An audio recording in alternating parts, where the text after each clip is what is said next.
Let us discuss the third negative action to be abandoned.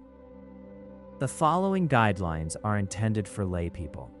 During the era of the Dharma king Songtsen Gampo in Tibet, ethical codes rooted in the 10 virtuous actions were established, encompassing regulations for both lay people and the monastic community.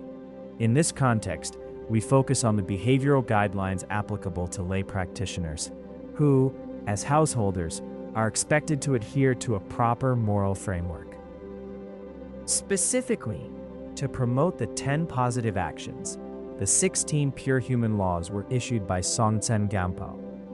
These laws guided laypeople to abide by moral ethics, which involves aligning one's speech and actions with one's social status, disciplining oneself according to the authentic Dharma, refraining from sexual misconduct to respect and abide by the law, upholding the precepts, and so on.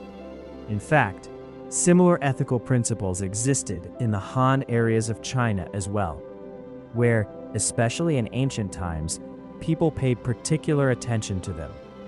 Such ethical principles have two sources. The first is traditional culture and ethnic norms, and the second is precepts, such as the 3 refuges and the 5 precepts for lay practitioners, as well as monastic precepts for monks and nuns. Observing precepts involves guarding one's mind with mindfulness and vigilance. In fact, it is easier to discipline oneself based on precepts than without them. Otherwise, it may not be realistic to simply expect a self-indulgent person to stop smoking, drinking, eating meat, engaging in sexual misconduct, lying, and so on. It is only when one realizes that everything they cling to in this life has no inherent meaning and will destroy the happiness of their future lives that it will no longer be particularly difficult for them to uphold the precepts. For example, regarding the decision to give up meat, if people are concerned about their health and understand that meat is unhealthy, they will have no problem giving it up. Generally speaking, it is difficult to dispel an ordinary person's desires through means other than wisdom. The Sutra of the Right Mindfulness of Dharma states, "To extinguish the fire of desire, one needs the water of wisdom." Those who haven't dispelled their desires cannot attain liberation. A person engages in sexual misconduct due to the defilement of mistaking another's body as pure, solid, and permanent. If one can reflect on the merits and power of the true Dharma, such desires or lust can be dispelled. The Treatise on the Great Perfection of Wisdom states, "It is hard to give up all desires. Then how can one be free from them? If one appreciates the good Dharma, all desires will naturally die out." There are many monastics in this world who not only feel no pain, but are constantly filled with joy on their path to liberation. Why? It is because they fully recognize the faults of samsara, as well as the superiority of liberation. To help people untangle the constraints of desire, we should explain to them the faults of desire and the benefits of liberation. Additionally, we should assist them in discovering methods to dispel afflictions. Otherwise, they may have an intellectual understanding, but lack the means to counteract afflictions or control desires and other negative mental states. Due to factors related to age, biological needs, and karmic habits from previous lives, many young people struggle to restrain their desire or lust when encountering an attractive person. However, by employing methods from Theravada or Mahayana Buddhism to control their minds, they can naturally overcome their desires.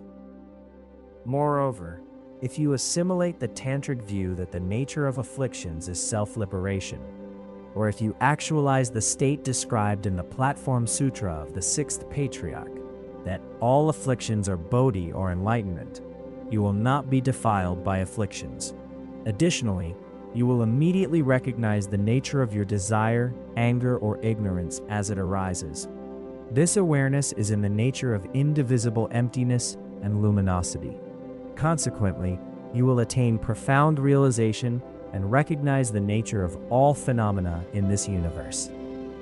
Therefore, the most important aspect of our practice is to observe our own minds. Whenever a thought arises, whether it is an impure thought related to lust or anger, or a pure thought related to faith, compassion, or renunciation, we should first identify it as good or bad from the relative level. If the thought is negative, we should counteract it with the teachings or the pith instructions from our gurus, Buddhas, and bodhisattvas.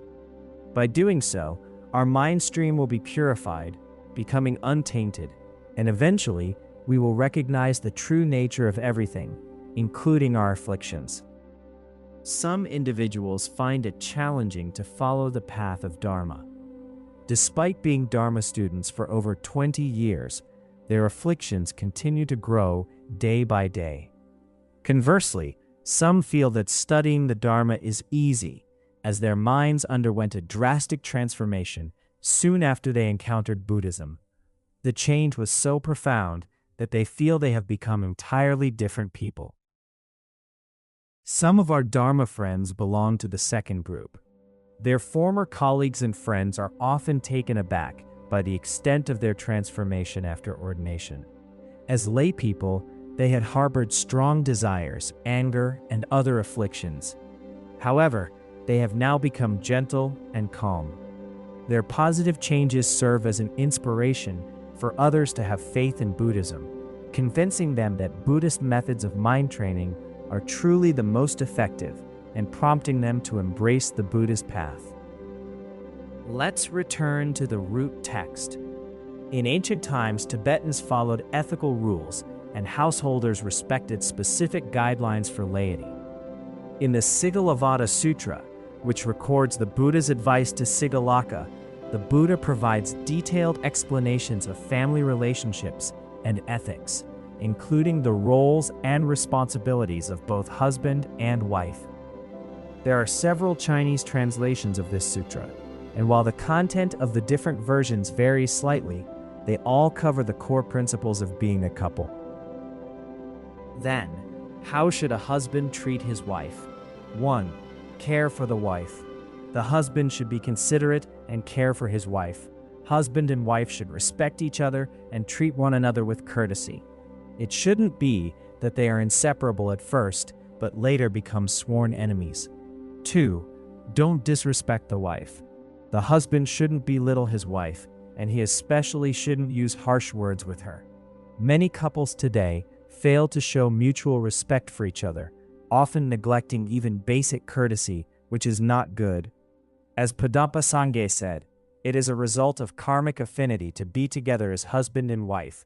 Thus, mutual disrespect should be avoided. 3. Adorn the wife with jewelry. The husband should provide his wife with the means to adorn and dress herself. Make the wife feel at ease at home. The husband should trust his wife completely, allow her some freedom in managing the household, and avoid interfering with her housework. However, in today's society, some husbands view their wives as mere servants and deny them any rights beyond completing household chores. If couples continue to live in such a manner for an extended period, family harmony will undoubtedly be compromised. 5. Feel affections of the wife. The husband should love and trust his wife and avoid alienating her. This principle can be interpreted more broadly. The husband should care for his wife's family and treat her family members with courtesy. In addition, the Sigalovada Sutra explains the proper way for a wife to treat her husband, consisting of 13 rules. Master Taishu provided a clear explanation of these rules in his commentary on the sutra. In today's society, couples often lack respect for each other, resulting in disharmony within the family. When the family is not harmonious, it affects the organization and community as well.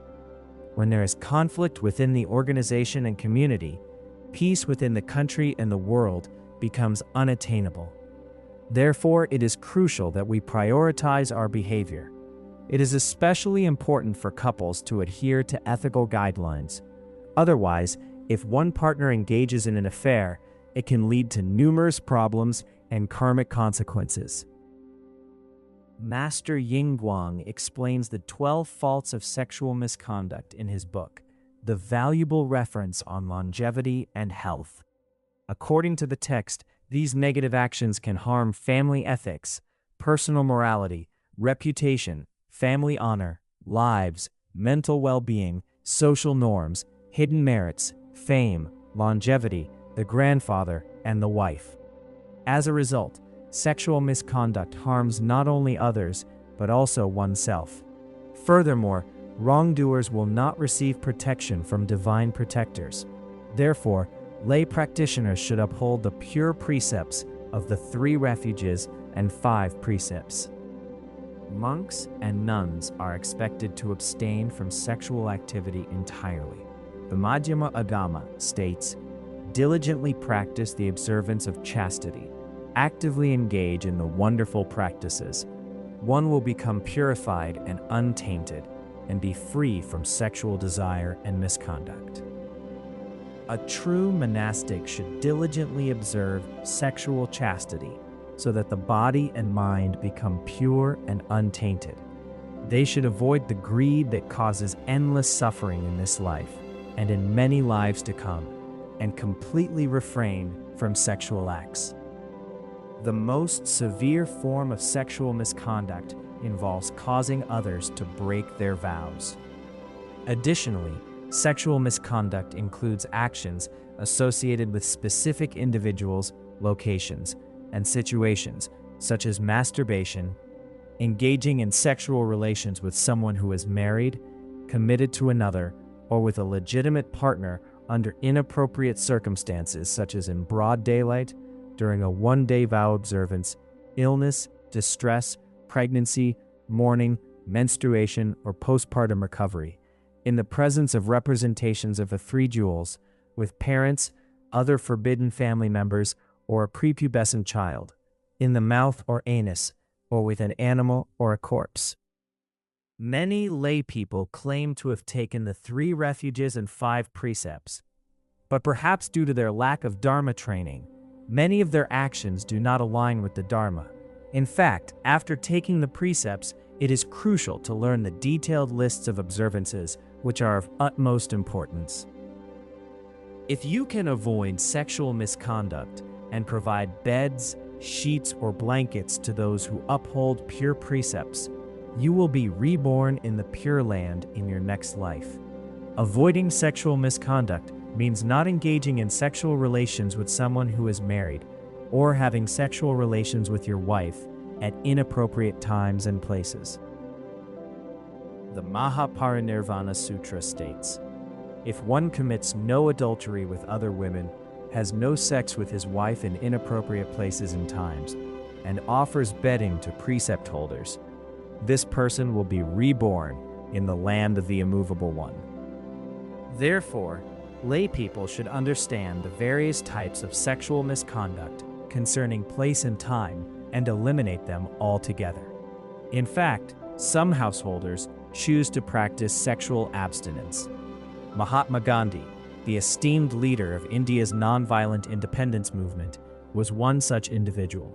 He committed to abstaining from sexual activity in 1906 when he was in his late 30s and remained devoted to this vow for the rest of his life.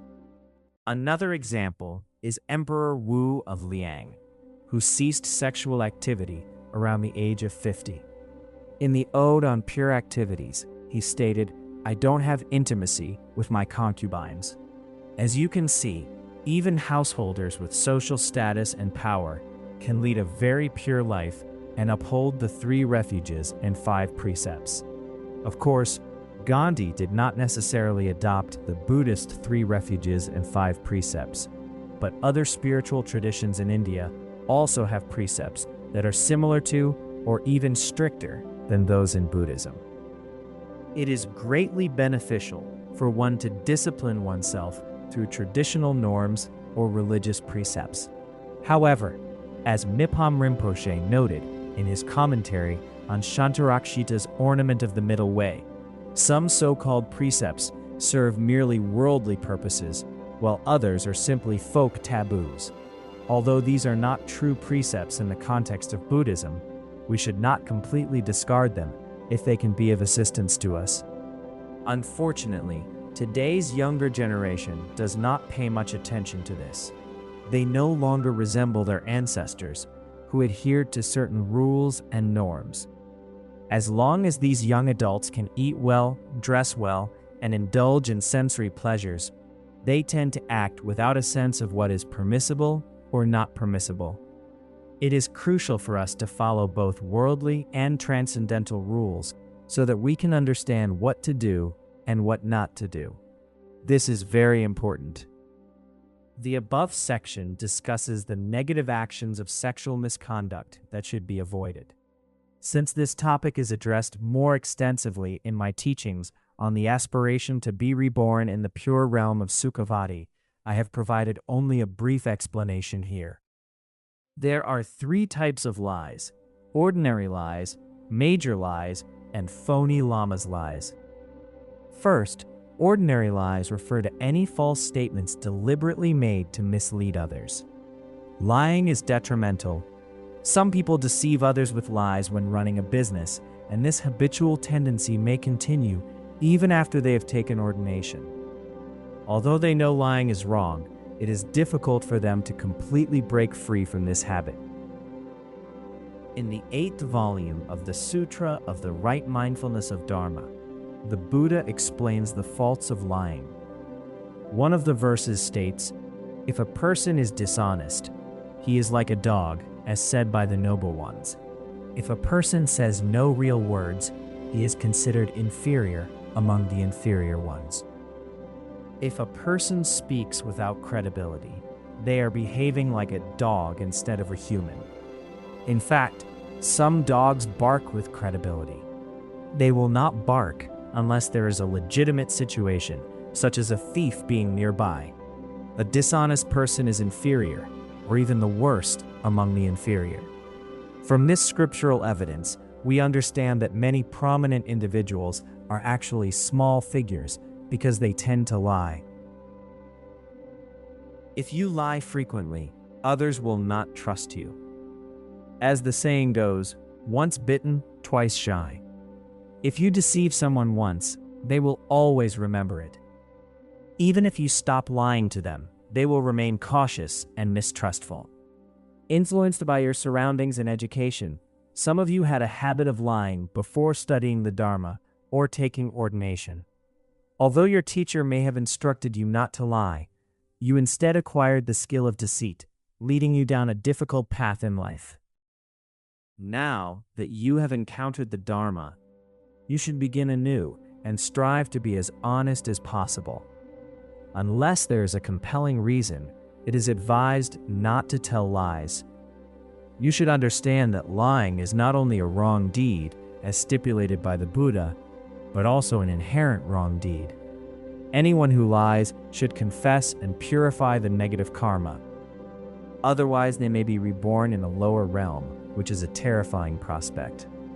Second, major lies are statements that claim, for instance, that positive actions yield no benefits and negative actions inflict no harm, that there is no happiness in the Buddha fields and no suffering in the lower realms, or that the Buddhas lack good qualities. They are called major lies because few other falsehoods can result in such devastatingly misleading consequences. Those who do not believe in the principle of cause and effect tend to make such statements, which stem from their ignorance. If you persist in denying the existence of things that truly exist, you are telling a blatant lie. For instance, despite the presence of numerous countries and people in this world, you negate these facts by saying, "There are no countries and no one else but me in this world." This is a lie, as it does not align with the truth. In fact, major lies are the root of all faults, leading to grave consequences. The Sutra of the Great Heap of Jewels states, "One should know that lying is the root of all evils.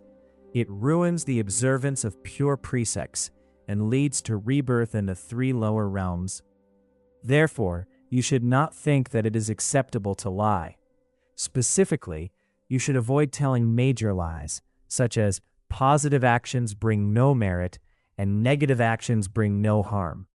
Please refrain from expressing such erroneous views. However, there are many people around us who are truly pitiful.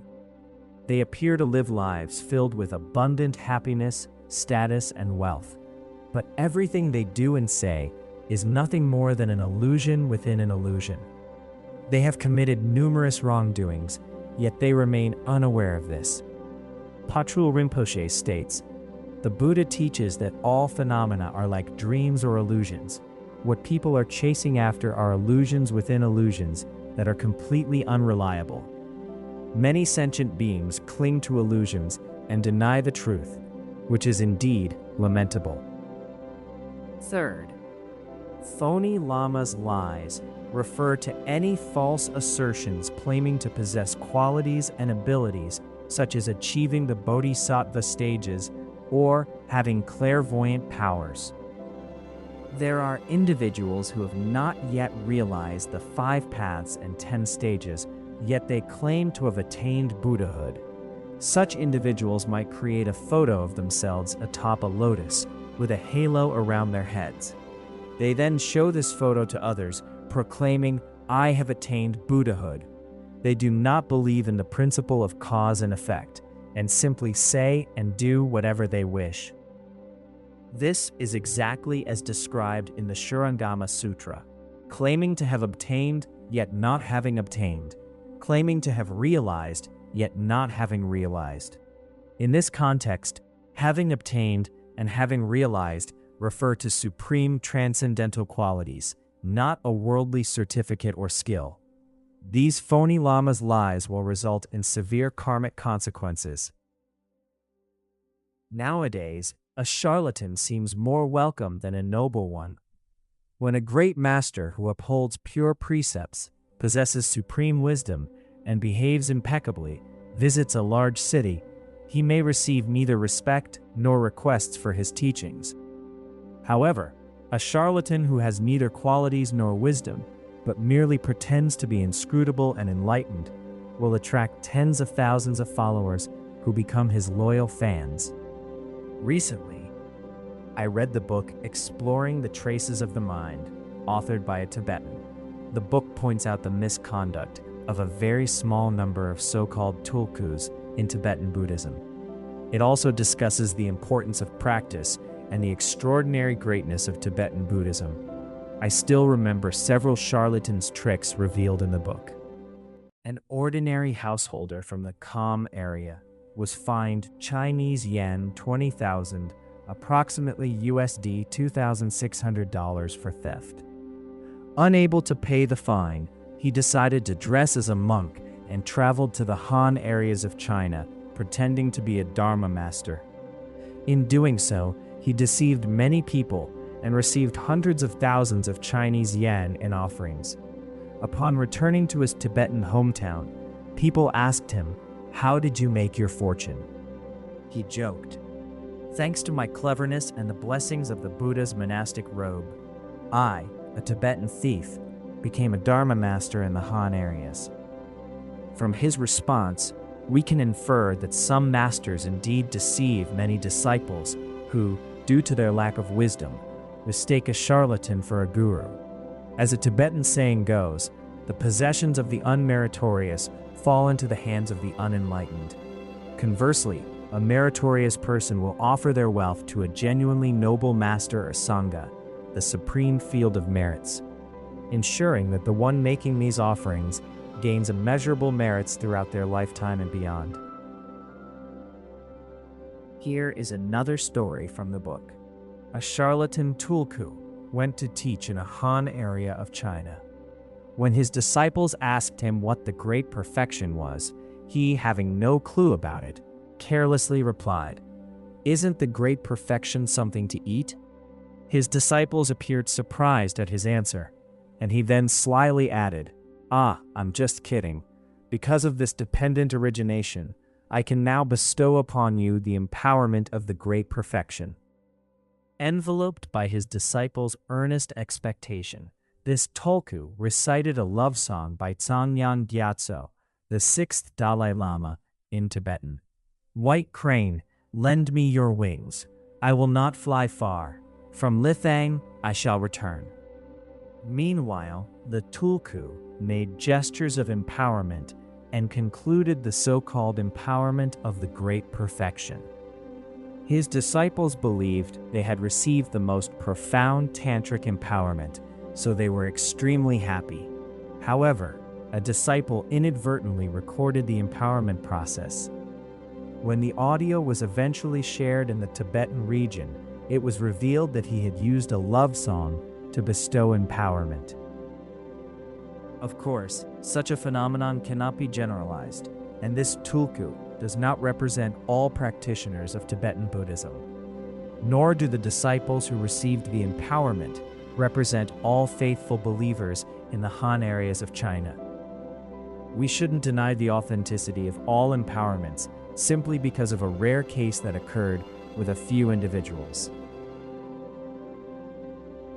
It is undeniable that many practitioners, including monastics and lay people who travel to the Tibetan region in pursuit of the Dharma, have gained a deep understanding of the fundamental principles of Tibetan Buddhism through rigorous study and practice.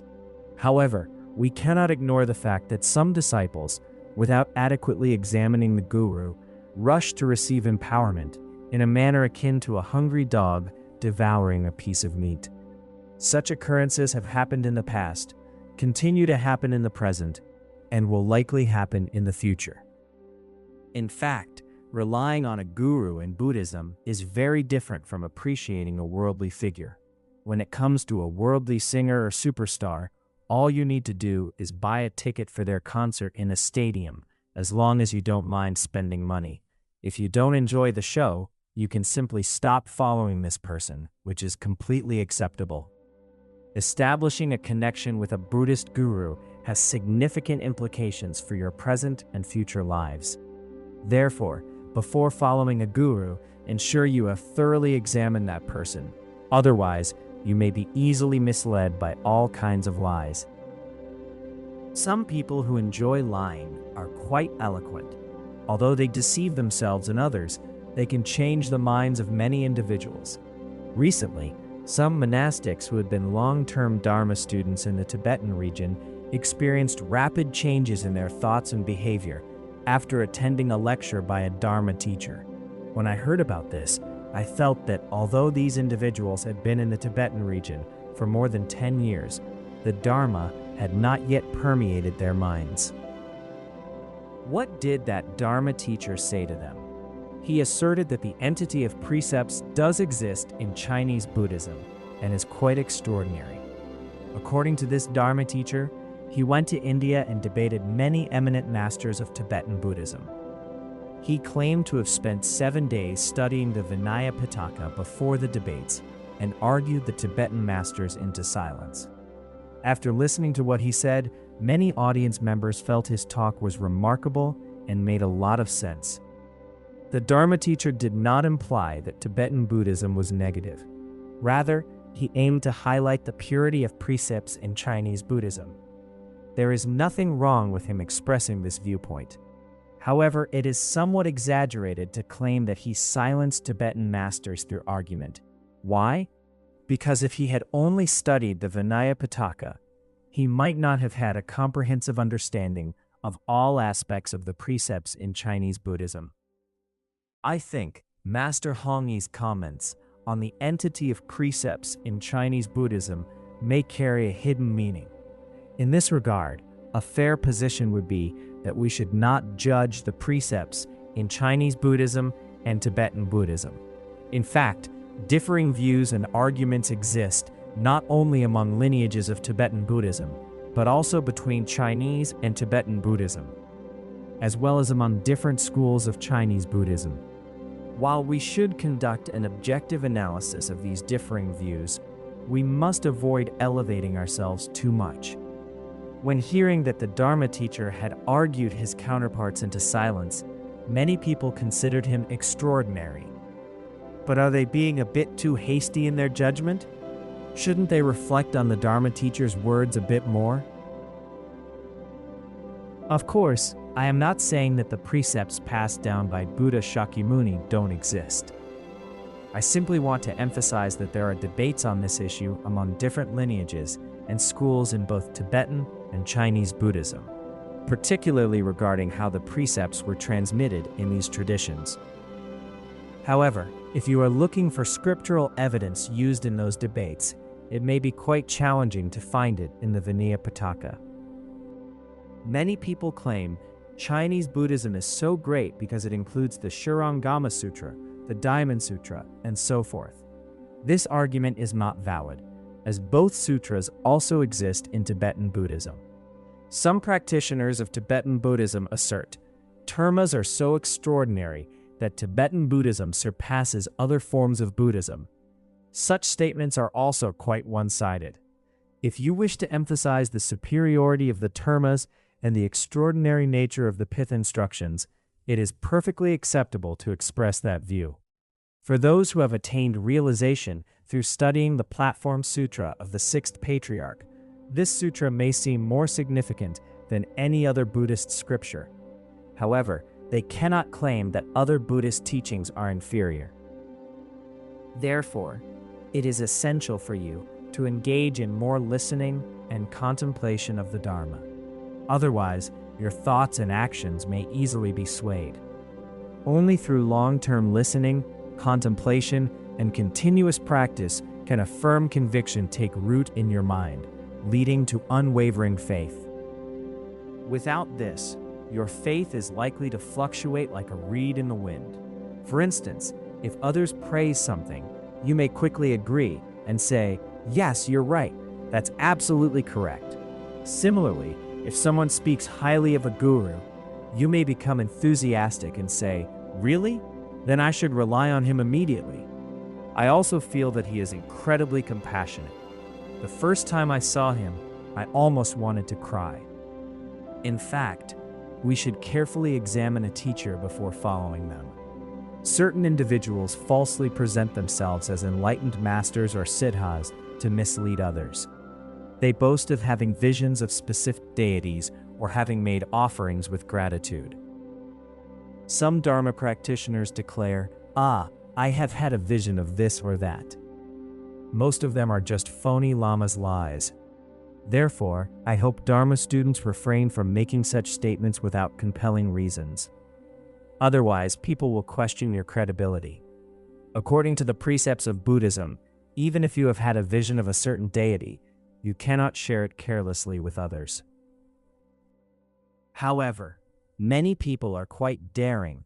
They often proclaim they have had a vision of King Gesar or Vimalamitra. The other day, a person told me, "It looks like there is Manjushri holding a sword on your forehead. Dear Guru, do not move, do not move. Let me take another look to see whether it is the Buddha Samantabhadra or Manjushri. Oh, how compassionate it is." Therefore, it is crucial to avoid blindly trusting such cheats and charlatans. Since this matter impacts both your present life and future lives, it is essential to place your faith in a Dharma practitioner with whom you are particularly familiar, who demonstrates humility and whose inner nature aligns with their outward actions. It is very important to rely on such a qualified teacher and then request teachings of the authentic Dharma that bring liberation in this life and many lives to come. No matter what type of guru you rely on, this guru doesn't have to be famous, wealthy, or good-looking, as such characteristics are irrelevant to your liberation. If a person is an actor, it is necessary for them to be good-looking. Otherwise, it can be challenging for them to perform on stage. However, as a guide to our liberation, the most important qualities a guru must possess are great compassion and bodhicitta.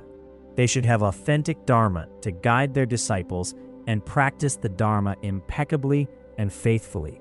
It is crucial to find such a guru. Many people today often favor the new over the old. They may abandon a qualified teacher they once followed and instead turn to a charlatan pretending to be an enlightened master. As a result, such individuals can completely lose their direction on the path to liberation.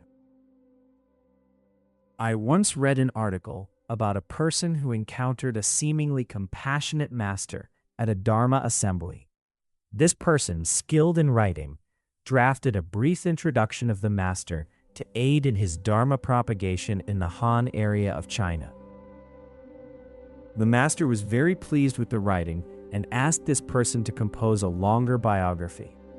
Eagerly, the writer agreed, viewing it as a rare opportunity to contribute to such a significant endeavor. He then accompanied the master to the beautiful Tibetan plateau, where he conducted numerous interviews for the biography in the master's hometown. However, on the eve of Chinese New Year, the master suddenly fell ill and slipped into a coma. That night, he was urgently taken to the hospital for treatment. 3 days later, the master finally regained consciousness. While in the hospital, all his communications with the outside world had to go through this writer. Consequently, the writer uncovered many unexpected truths about the master, which greatly disappointed him. It turned out that the master, whom he had considered his idol and admired the most, was not who he thought he was. Even though the master treated the writer well after recovering from his coma, the writer's perception of him changed drastically. The writer dutifully completed the master's biography, sent him the manuscript, and then left.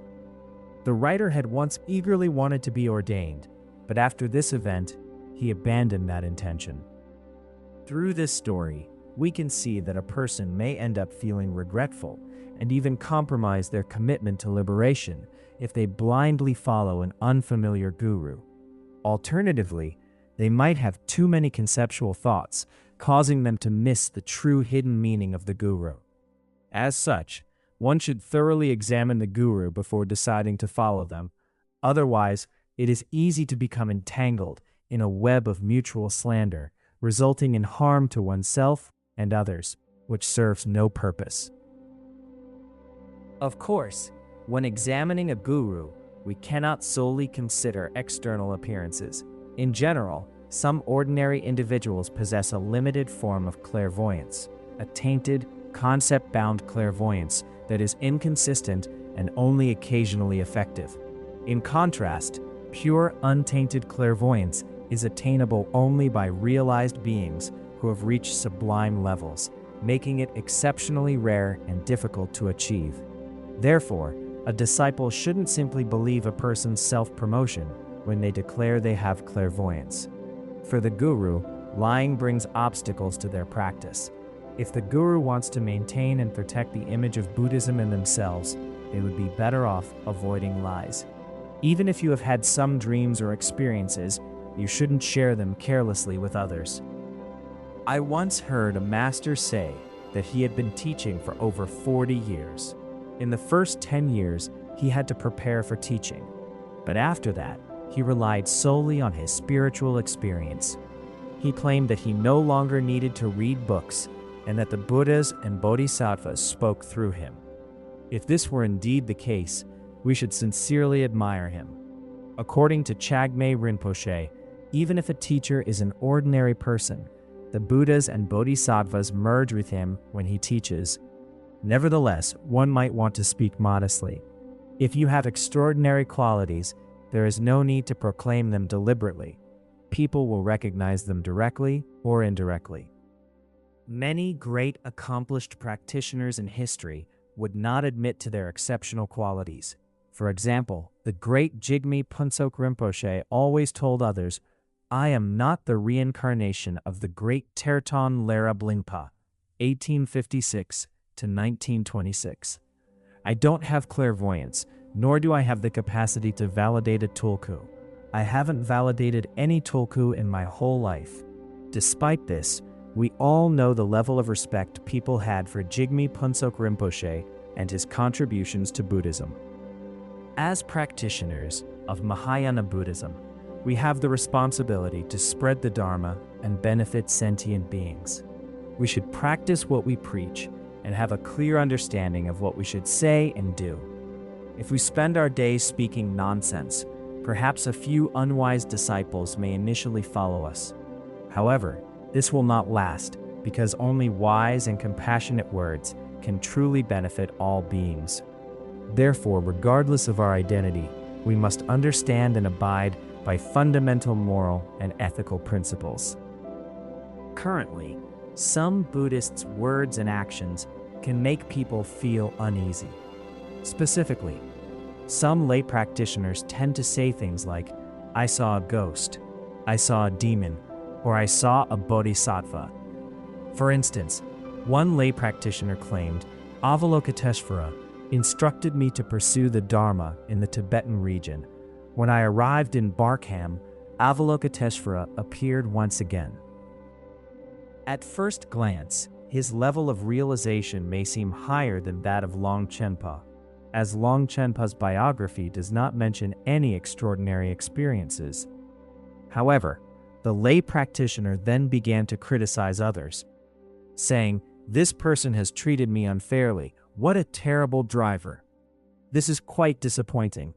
One might wonder, how can someone who has seen and conversed with Avalokiteshvara still harbor such strong afflictions? Of course, my own practice is not very good, and I may often offend many people during my teachings. However, I do not intend to single out any specific individual. I mention this in my teachings to protect Buddhism. I also want to remind practitioners that if they are not cautious, they may stray far from Buddhism. I provided the above examples solely to aid your understanding. It is possible that my examples may have inadvertently touched on someone's sensitive spot, causing them to become quite upset with me, which is understandable. To sum up, today we have discussed avoiding sexual misconduct and lying. If we can uphold these two major precepts, it will greatly benefit both our worldly lives and spiritual practice. However, for some people, it is challenging to uphold the precepts pertaining to the 10 basic good actions, let alone the higher monastic vows and samaya vows. Therefore, in our practice, we should stay grounded and avoid making grandiose claims.